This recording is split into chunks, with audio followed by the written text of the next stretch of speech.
This podcast is a proud member of the Unidentified Network.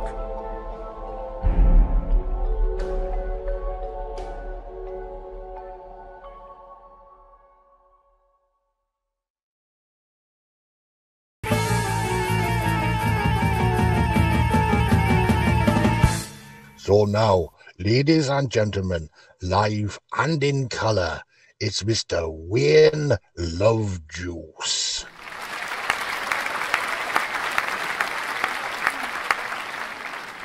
The other day our producer Louis had a chat with an interesting chappie who said that the YouTube algorithms really aren't that happy if a channel only broadcasts once a week, so we decided we could Xtra whenever we've got a piece of news in our new book on the track Xtra.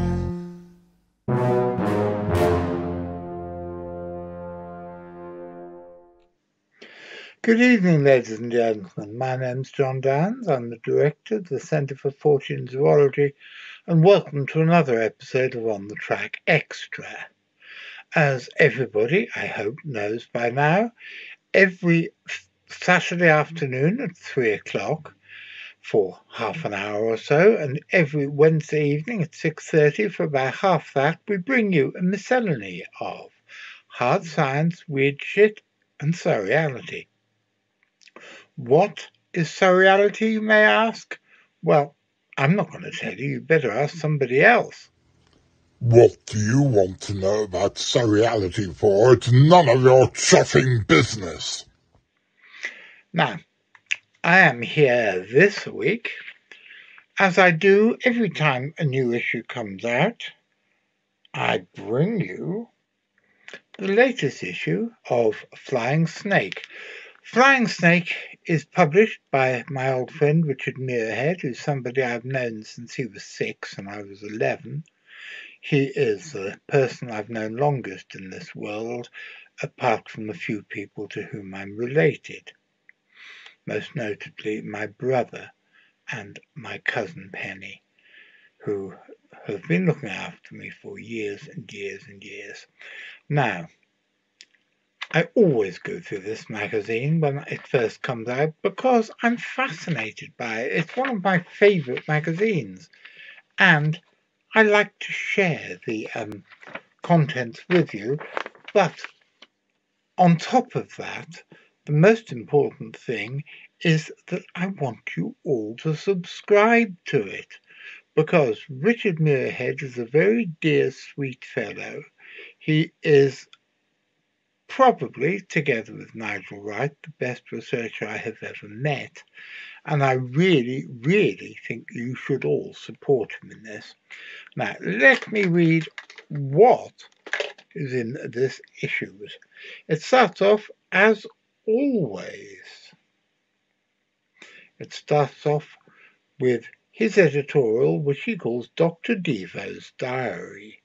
Why does he call it Dr. Devo's Diary? Well, just in case you didn't know, Devo were a very famous, I think they've probably stopped performing now, but they were a very famous new wave band in the late 70s onwards, and they all wore funny hats, and Richard has been fascinated by Devo for many, many years, and I even bought him one of the funny hats once, which apparently is called a something dome, but I can't tell you what. But anyway, his first wonderful editorial here, he asks everybody to pray and send healing vibes to Richard George, who is one of the contributors to this magazine, who is currently in Watford General Hospital. And he says he is astonished at his positive attitude, puts me to shame. That's him to shame. I don't think I could, quote, keep my chin up, close quote, in similar circumstances, and I wish him a full recovery. If you're reading this, Richard, welcome back to Flying Snake. Now, he wrote this at the end of January, and it's now at the beginning of May. I'm not quite sure what happened in the meantime. But he says, if the rapture hasn't happened between now at the end of January and whenever this issue goes to print, because I will not be around to finish this issue, I present Roswell, Israel, The Rapture and UFOs, a piece by Lana Philo on the identity of large birds of prey reported from New Zealand, major reports on the tatzelworm of Central Europe, and more about black cats and black foxes. And it starts off with a piece by our old friend Carl Schuker talking about giant spiders in, of all places, Louisiana. Well, I was only in Louisiana once, and the best bit of that was when I saw my one and only wild alligator. But I had never heard of the giant spiders of Louisiana. And he's finally got hold of an eyewitness to these things. And this article is illustrated by photographs of his giant spider model and another giant spider model owned by another old friend of ours, Mike Playfair. Now, he even has a photograph of a giant spider sculpture in Ottawa in Canada, which really is something quite peculiar.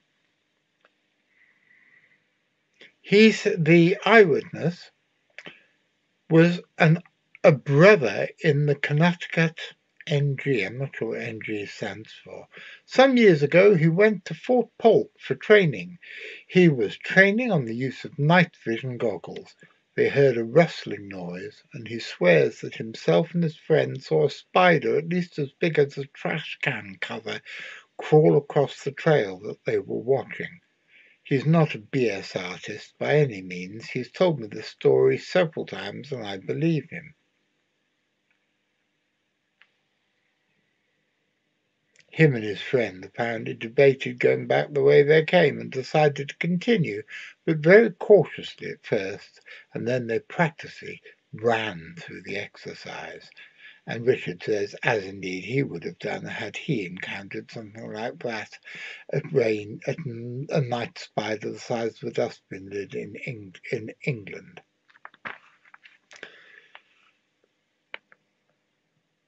Now, he discusses both the eyewitness's brother-in-law and Richard discuss this case in more detail, and I think it's very, very interesting. Well done, Carl Schuker. You've always been a really interesting person, and I'm always impressed by the stuff that you write. Somebody who read this, a guy called Simon, has claimed that it might have been a coconut crab, but I don't think coconut crabs live anywhere near Louisiana, and as far as I know, there are no reports of coconut crabs appearing anywhere in North America. So let's have a look at the next one, 3 Small Tennessee Mysteries. Now, this has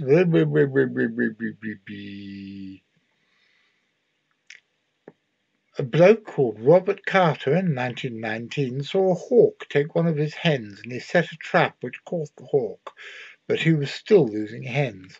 Carter put the bodies of the hawk and the dead hen on the ground and set 3 traps around them. In the morning, an animal he didn't recognize was caught in one of the traps.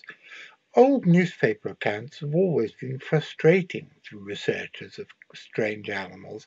This article, by the way, is by Kate Shaw. He describes it as being probably a wildcat or catamount, but describes the animal as grizzly brown in colour and weighing 15 to 20 pounds. That's 7 to 9 kilograms. He also reports that Carter said the animal had protruding eyes that were set slanting in the head. And it turns out that he had actually shot several more of the animals in the area in different times.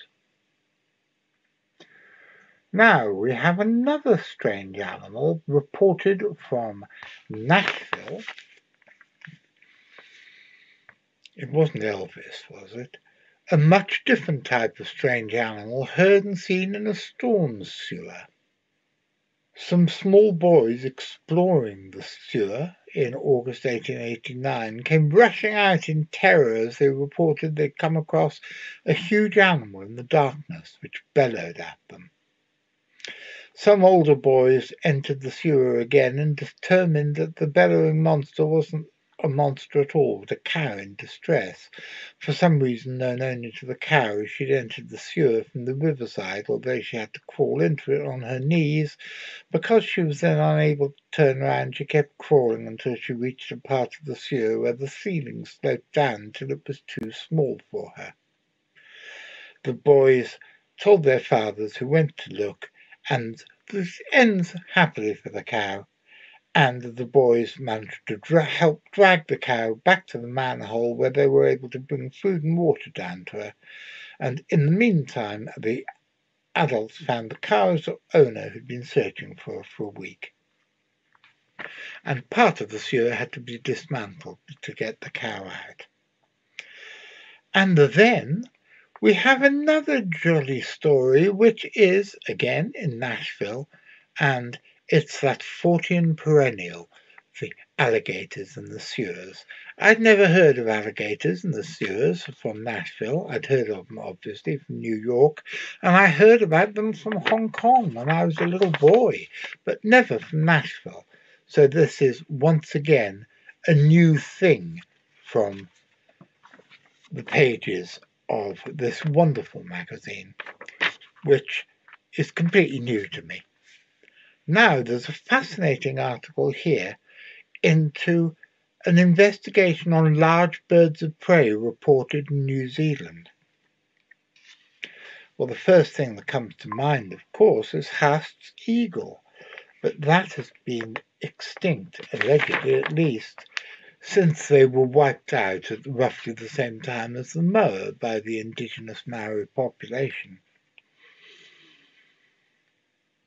The terrestrial birds it fed on were unique in their own right. The New Zealand swan, I'd never heard of this either, was an insular giant trending towards flightlessness, while the largest of South Island's moas stood taller than most people.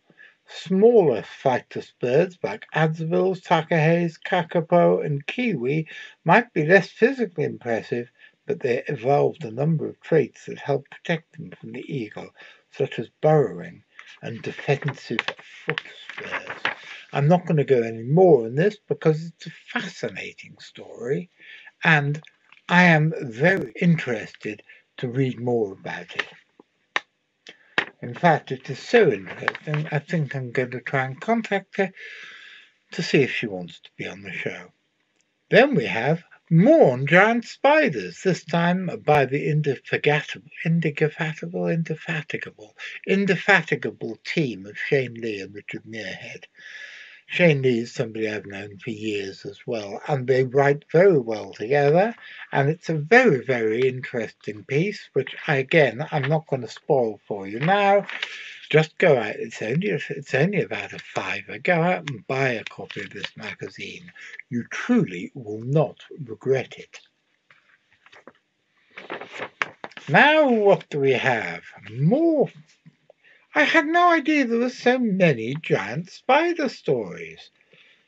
This is one from Japan, when a man called Yendo, living in Kawalt village, Mimasaka province, found a monster spider with a trunk of more than a foot in diameter and on full extent 30 feet square. He was much scared and resulted in a fever. And these stories continue. They take a nice little sidetrack into the totally true stories of the giant spider crab of Japan and ask whether these things could have been confused with each other. And there's even a giant spider in London.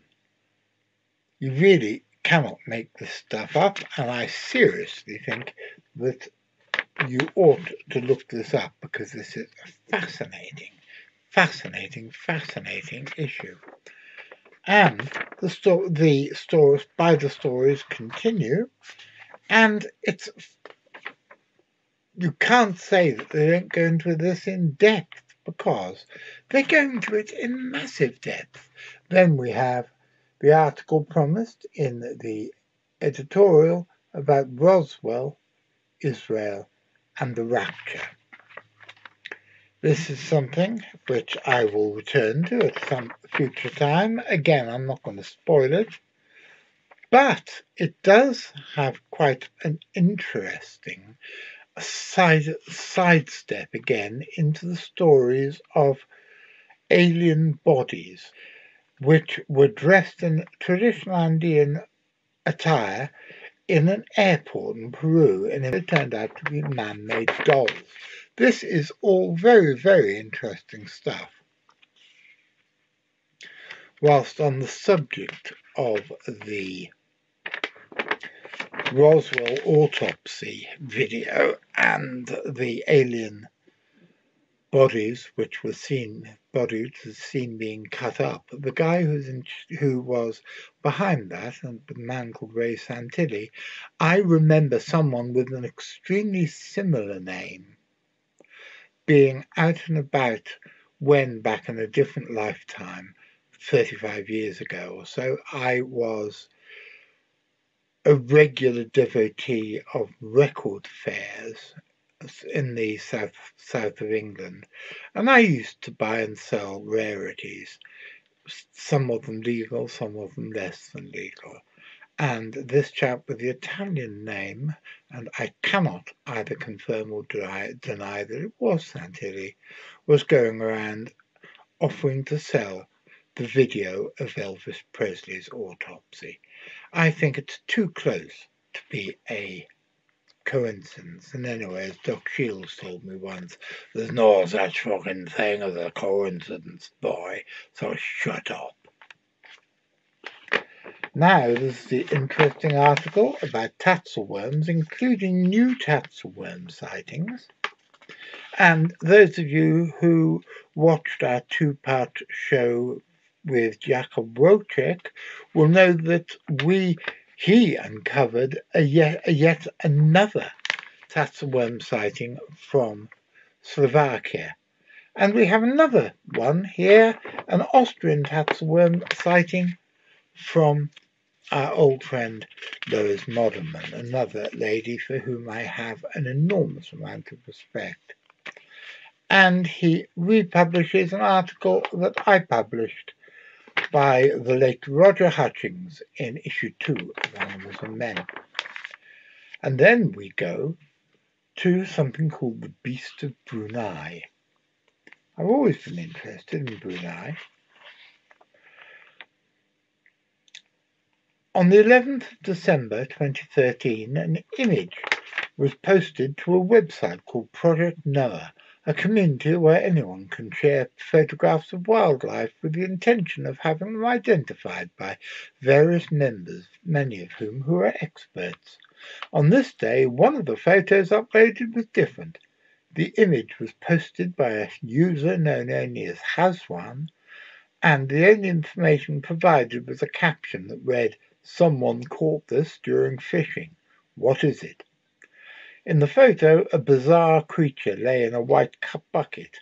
At first glance, it appears to be a crustacean of some kind, but as noted by the community, it lacks the sizable number of limbs and dual pair of antennae typically associated with crustaceans.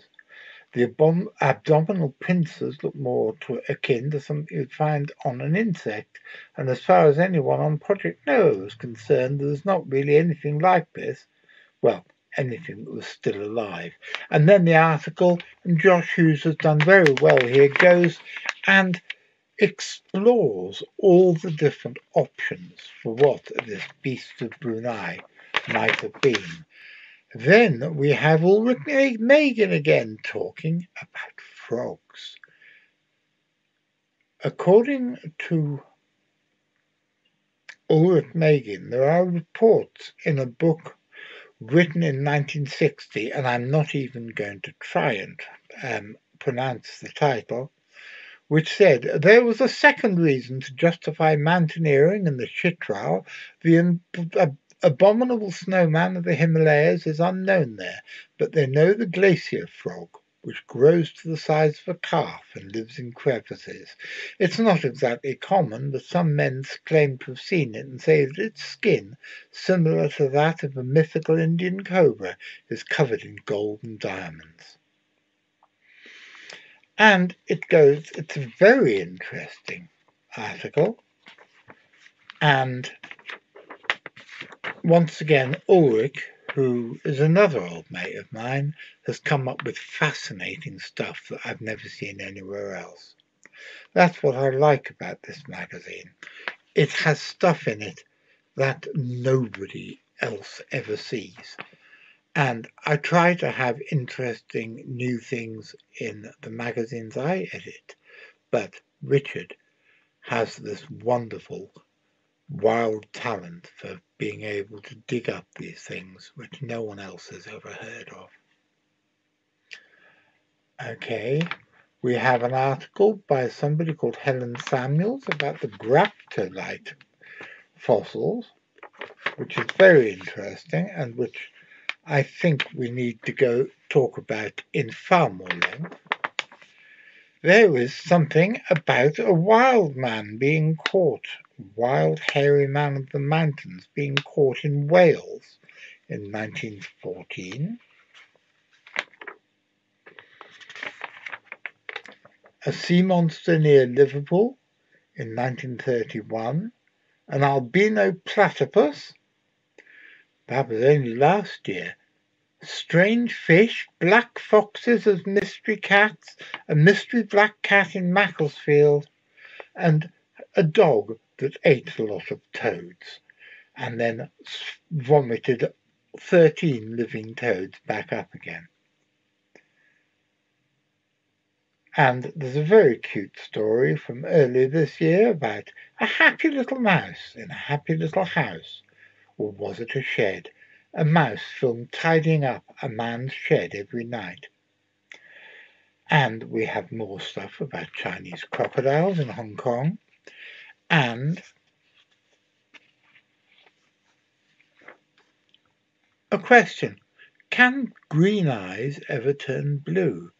Well, I know that singer whose name I can't remember, who had the enormously long hair, asked whether something could turn her brown eyes blue, but not only can I not remember her name, I can't remember the name of the song either. And then we're talking about the egg of a type of squid, which is as long as a human's leg. And then there are things about birds with two heads, which we're going to be writing about in more depth in the next issue of Animals and Magazine. We've got letters to fate from the late Gary Mangia Copra. And finally, a fantastic advert for Richard's next book, which is about the mystery crocodiles of Britain. I think you'll be very, very impressed by this book. Apparently that's me, or what an AI program thinks I look like. don't think it's... I think my beard is probably more grey and tatty looking like that than that. And he's got me wearing my old jumper, which I'm very pleased with, because I loved that jumper until the dog ate it. And it's rather nice to see it digitally recreated in the picture on the back cover of this estimable magazine. Yes, guys, I've said it, I think, twice so far, but go out and buy it. It's a brilliant magazine, and I cannot recommend it highly enough. I'm going to be back on Saturday, and what am I talking about on Saturday? I'm actually not that sure, so you're going to have to wait and see. Oh, yes, I know, it's the third, and hopefully the final part, of Richard Freeman's look at his top 10 animals that cryptozoologists believe exist, but that he thinks are most likely to exist in fact rather than folklore. So until then,